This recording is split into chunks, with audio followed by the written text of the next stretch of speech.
Hi friends, எல்லாருமே குடல் வாங்கினத பார்த்துருப்பீங்க, ரத்த காயம் ஆனத பார்த்துருப்பீங்க, எல்லாம் பார்த்தாச்சு. இப்போ பாருங்கள், குடல்ல இருக்க அழுக்கெல்லாம் எடுக்கணும் இல்லையா? ஃபஸ்ட்டு அது கொஞ்சம் அரிசி போட்டு அதை அரைச்சி அதில் இருக்க தூசு, அதில் இருக்க அந்த கருங்கல் தூசு இருக்கும், நிறைய இது இருக்கும். அது வந்து நம்ம போட்டு முதல்ல இப்படி அரைச்சி எடுத்து ஊற்றிட்டு அதுக்கப்புறம் தானே நம்ம எதுவுமே செய்வோம். அதுக்கு தாங்க உட்காந்து இப்போ அரிசி ஊற போட்டு அரைக்கிறேன். ஆனால் வந்து பாருங்கள், ரொம்ப ஈஸியாக இருக்கும். நம்ம பாட்டு ஆனால் கை வலிக்கும் கொஞ்சம் கொஞ்சம் அப்படி விட்டு விட்டு அரைச்சலாம் பார்த்தேன். இது என்னவோ எனக்கு இது அரைகிறா போல இல்லை, முன்னியும் பின்னியும் போயிட்டு வரா போல, அதாவது ஸ்டக் ஆன மாதிரி ஒட்டிக்கிட்டா போல எனக்கு வந்திருக்கு. ஆமாம், ஸ்டிக்கியாக இருக்குது அப்படி தோணுச்சு. பாருங்கள், அரைக்கிறா போல இருக்கு இல்லையா? இது அரையுதா இல்லையா? இதுவே எனக்கு புரியலை.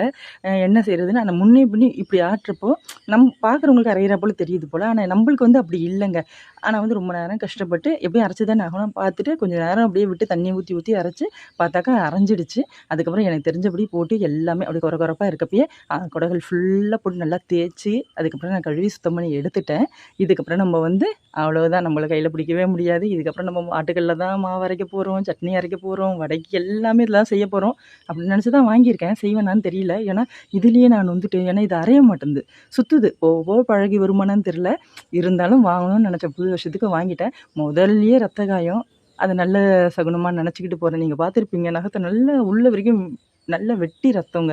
செமையாக இப்போ வலிக்குது. இருந்தாலும் ஒன்றும் பிரச்சனை, நம்ம பார்க்காத காயமா சுத்தம் பண்ணி எடுத்தாச்சு.